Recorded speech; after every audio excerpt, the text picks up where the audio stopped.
Bonjour à tous, bienvenue dans cette quatrième vidéo sur les drivers. Donc le quatrième driver qu'on va voir aujourd'hui, ce sera le fait plaisir. Donc pour ceux qui n'ont pas vu les anciennes vidéos, les drivers en fait c'est ce qu'on appelle les messages contraignants dans le coaching. Ce sont en fait des messages qu'on nous a inculqués depuis tout petit et qui influent sur nos décisions, notre façon d'être et d'interagir avec les autres. Donc j'ai fait une vidéo pour expliquer tout ça, donc vous pourrez aller voir la vidéo si vous voulez, puis revenir sur celle-ci après, ou peu importe. Alors aujourd'hui, on va voir le fait plaisir. Donc fait plaisir, comment savoir si vous êtes drivé par ce message? Donc les questions à vous poser, est-ce que vous pensez que vous devez rendre les autres heureux? Alors ça, en général, on a envie de rendre les autres heureux, même si on n'est pas drivé par ce message, parce que on est des êtres humains et on aime voir les gens heureux, c'est normal. Après, est-ce que vous êtes dans l'excès par rapport à ça? Est-ce que vous pensez que c'est votre mission? Dans ce cas-là, peut-être que vous êtes drivé par ça. Ensuite, est-ce que vous offrez de l'aide même quand on ne vous le demande pas? Si vous êtes tout le temps en train d'anticiper les demandes des autres, peut-être que vous êtes drivé par ça. Pour rappel, les drivers, c'est ce qu'on nous apprend. Si on veut être aimé, il faut faire ça. Donc, on vous aura appris que pour être aimé, il faut faire plaisir. C'est pour ça qu'on appelle ça un driver. Est-ce que vous vous sentez tenu d'aider les autres, même quand vous n'avez pas envie? Si vous êtes fatigué, mais est-ce que vous vous dites « Ouais, ben non, il faut quand même que j'aide les autres parce que voilà, c'est ma mission », comme je viens de vous le dire avant, vous avez été programmé pour ça. Et ensuite, est-ce que vous vérifiez que les gens sont satisfaits de vous? Est-ce que quand vous avez aidé quelqu'un, après vous dites « C'était bien ce que j'ai fait, ça va, t'es content, t'es heureux ». Peut-être que voilà, votre driver c'est ça. Et dernière question, est-ce que vous avez du mal à dire non? Et surtout, à dire non sans être mal à l'aise derrière et vous sentir coupable.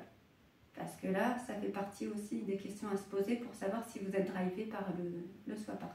Je vous dis n'importe quoi. Par le fait plaisir. Non, parce que moi, je suis une soi parfaite. Alors, du coup. Celui-ci, pour le coup, je ne l'ai pas beaucoup. Parce que je vais vous expliquer après pourquoi. Si vous êtes là-dedans, donc les points positifs, hein, comme dans les autres vidéos, il y a du négatif et du positif forcément. Donc le point positif, c'est que vous vous occupez des autres et vous aimez vous occuper des autres. Donc c'est plutôt pas mal, surtout dans certaines professions où c'est même indispensable. Vous investissez dans leur bonheur, ça c'est plutôt bien aussi. Et vous êtes une personne en général gaie, conviviale, qui prend plaisir à interagir avec les autres. Ça c'est plutôt sympa.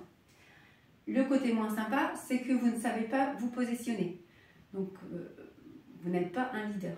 C'est difficile d'avoir un poste à responsabilité en ayant ce driver-là, parce qu'on veut faire plaisir et ce n'est pas l'objet quand on est, par exemple, manager. Surtout, vous vous oubliez en faisant passer les autres avant. Donc, vous faites passer le bonheur des autres avant le vôtre. Et voilà, je vais vous expliquer pourquoi moi j'ai pas beaucoup ce message-là. C'est qu'il faut se rappeler de l'hôtesse de l'air. L'hôtesse de l'air, quand il y a un problème dans un avion, la consigne qu'elle a, c'est de mettre son masque à oxygène en premier. C'est ce que j'ai appris à l'INA, ça m'avait... voilà, parce que moi j'étais un peu là-dedans, et du coup ça m'avait... Mais je me suis dit, oui, c'est vrai. Parce que si elle ne met pas son masque, elle ne peut pas aider les autres. Ben, le bonheur, c'est pareil. Si vous ne vous occupez pas de votre propre bonheur, comment voulez-vous vous occuper du bonheur des autres? Voilà. Donc, c'est pour ça que moi, je ne suis pas trop là-dedans. Parce qu'à chaque fois que j'y vais trop, je me dis, ouais, mais attention, si moi, à un moment, je m'oublie, je ne peux pas aider les autres. Donc, voilà pour les points positifs et négatifs. Donc, comme pour les autres, le tout, c'est de remettre le curseur au bon endroit. Donc, c'est-à-dire de garder tout ce qui est positif, hein, de dire « Ah ouais, je m'occupe des autres », mais quand vous êtes fatigué, vous n'en pouvez plus, que vous n'avez pas envie hein, aussi, n'allez pas là-dedans. Pensez à vous.